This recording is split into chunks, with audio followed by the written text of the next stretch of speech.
Welcome to NE517 Romans here in the spring term of 2020.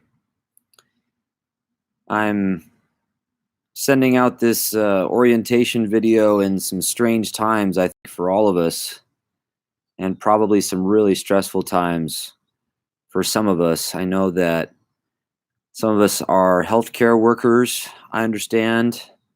I expect others of us have been laid off from work, are fearful perhaps for loved ones' lives. So we're living in some difficult times, and I'm thankful that we have the opportunity with the online medium to be able to carry on with our study of the important letter of Romans, even in these times that we're living in.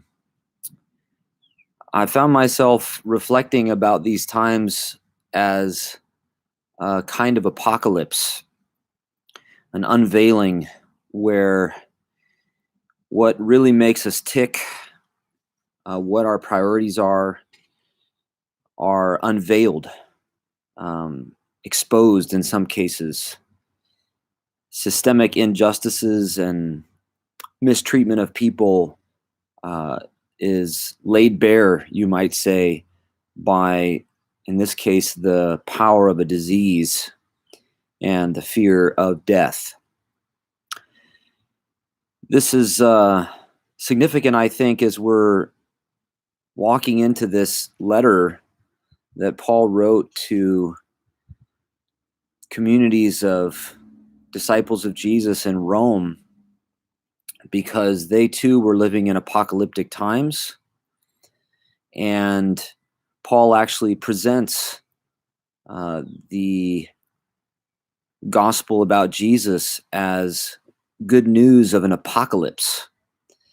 Words about that apocalypse of God in Jesus as the Messiah, that themselves, the words, have apocalyptic power, power to unveil, power to expose. And of course, at the heart of this gospel that Paul proclaims in Romans is the crucifixion of the last king of Israel by the Gentile enemy. What seems to be an utter horror, and in fact was a horror, and yet was the path whereby the justice of God, as Paul presents it in Romans, was disclosed, revealed, enacted in the world. So we live also in an unveiling moment, and perhaps this letter about God's self-unveiling in Christ can give us some inspiration for how we're to navigate the disclosures that we are facing in our life, in our generation, in this time. And I hope that our study of the letter will be a source of power for you to be someone who is moved by the love that God has poured out into our hearts through the Spirit of resurrection, and to be someone who speaks with wisdom as well as knows when not to say anything as we're navigating these challenging times. So I look forward to being able to bring the teaching of Paul's letter to bear with you on the urgency of our moment in this term. And I expect in the next few weeks, these first few weeks of the class, especially if you're living on the west coast of the U.S., or even if you're living elsewhere in the U.S. or beyond, we're in for some especially demanding days. So I jumped into that and didn't tell you anything about me. I've had the joy of working with some of you I've seen from the roster of the class before. So I'm glad to have that opportunity to work with you again, and you'll have heard some of my background. I have been at Fuller now for 10 years or so, started in 2010. And I teach primarily New Testament classes. I also teach some Christian ethics. I teach in both our English language programs and our Spanish language programs. I have the joy also of working with PhD students at Fuller, and these different sort of modes of teaching and learning and populations of students are really enriching for me. And so I think you'll probably find that those different kinds of interaction that I'm having at Fuller will seep into our class in a variety of ways. So that's a little bit about me as your professor in this course. I have taught this class online before and really enjoyed it. And so I'm looking forward to doing it again. Let me say first a word about the letter that we're about to study so that you get a sense of kind of how I understand the scope and the subject matter of this class. Romans has left something of a crater in our world by an influence that is incalculable. Already when it was written, it was about something that God had done in the world that was far-reaching, mind-blowing. It was about a political event. It was about a cultural event. The gospel was also about a psychological transformation. These different categories that we have are ways of trying to get at the different sort of ways that the power of God in Paul's gospel is manifest, especially among the human, but also in the rest of creation. So it's a cosmic transformation that has taken place and is still unfolding through the life of Jesus as the Messiah of Israel and as that person, the Lord of the entire world. So that means that similarly, this letter has had this really vast reception.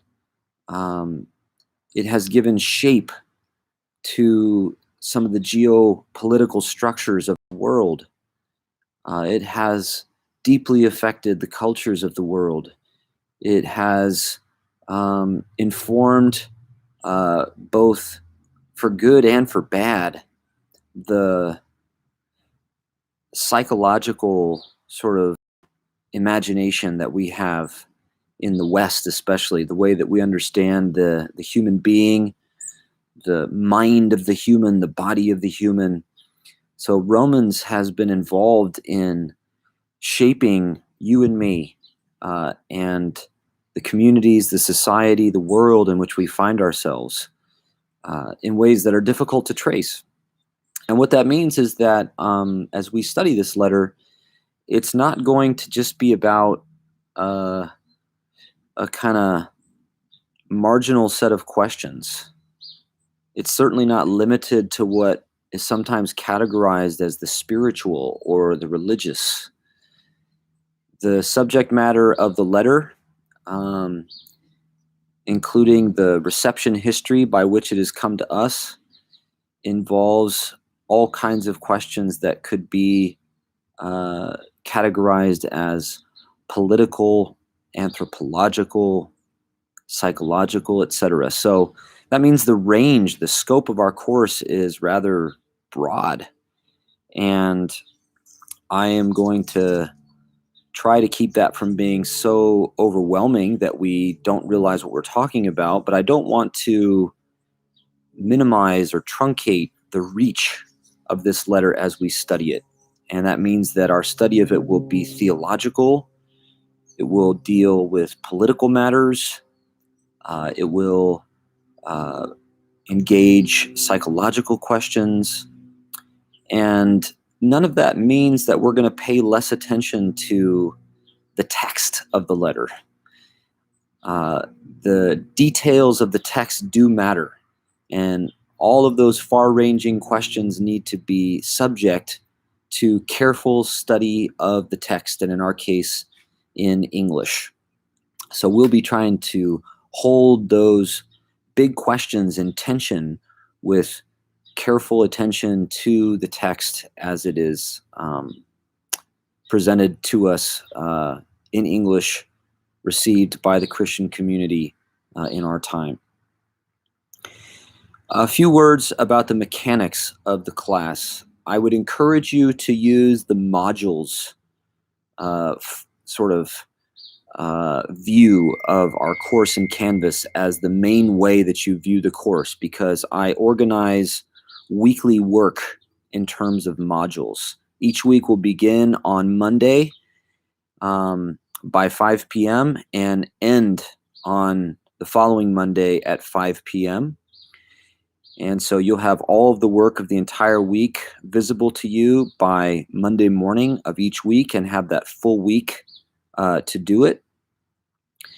You're also going to want to keep handy the end of the syllabus, which has a tentative course schedule, because that lays out the topics for each week, what is due each week, and I have hyperlinked there all of the assigned readings for each week that are in addition to the 2 commentaries that you'll be using as your dialogue partners for our study of the letter.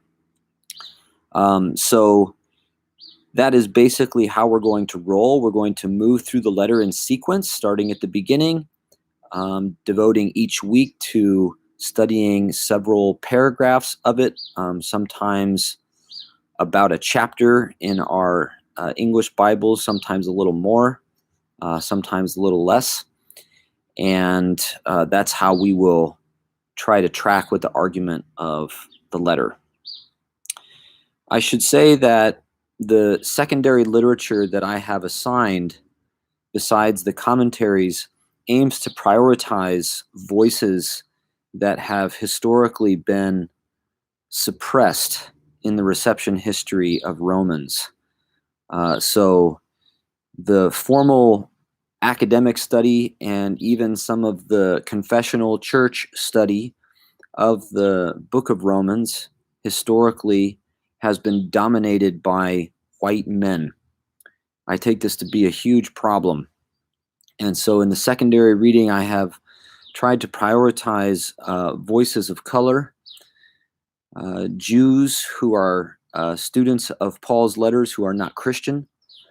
There's quite a few female voices in there because I take it to be urgent that this range of voices inform our study of the letter, challenge our assumptions about what it means, and therefore contribute to our growth as Christian people. So that's one way of trying to address the racist and sexist tendency of formal academic study of the Bible and the study of Romans in particular. Last couple minutes here, let me just give you a brief sense of what the 2 or 3 main emphases of the class are going to be for me. First of all, Romans has often been read as a kind of encyclopedia of general Christian theology, so that you want to know what sin is, you go find the relevant verses in Romans. You want to know what faith is, you do the same thing, salvation, this sort of thing.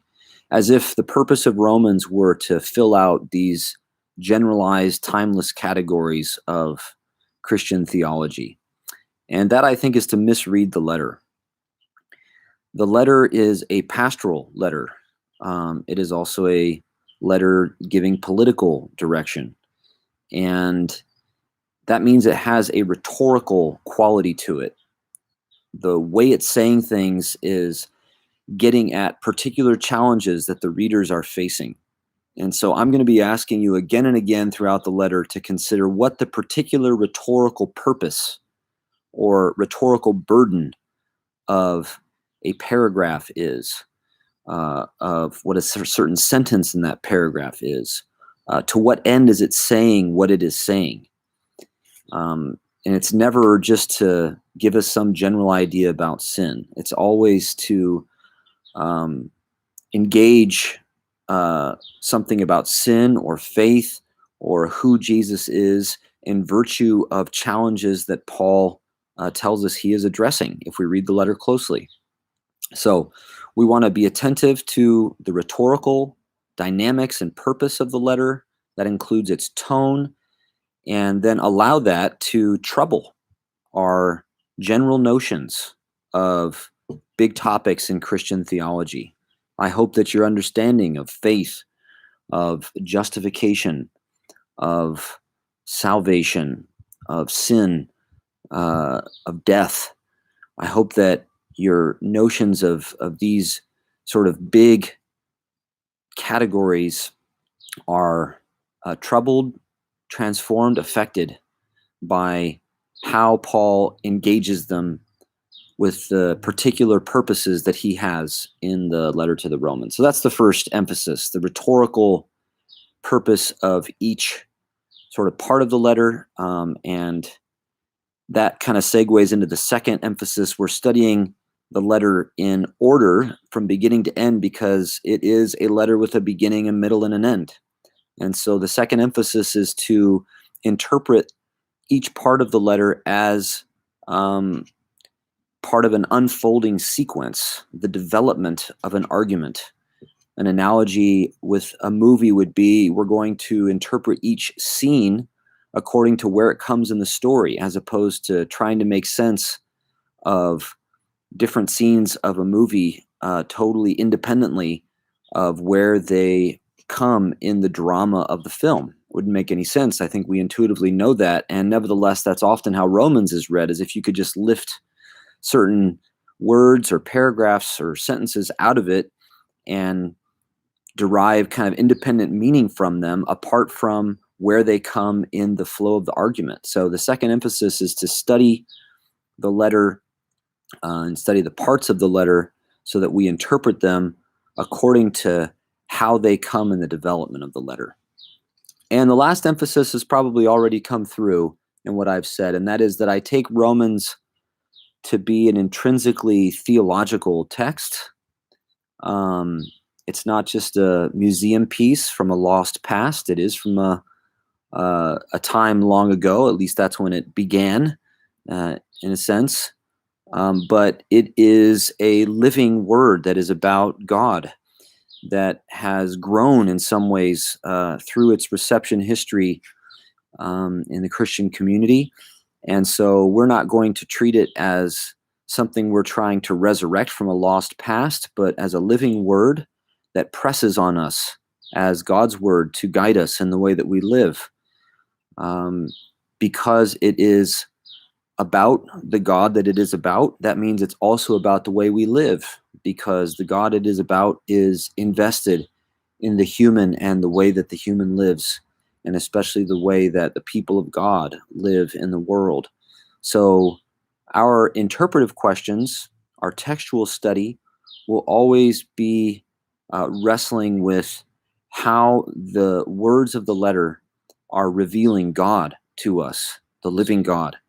And as they do that, how are they calling to us? How are they shaping us to live as people seized by this gospel message that Paul proclaimed, and people among whom, as Paul himself says in the letter, his gospel is bringing about the obedience of faith.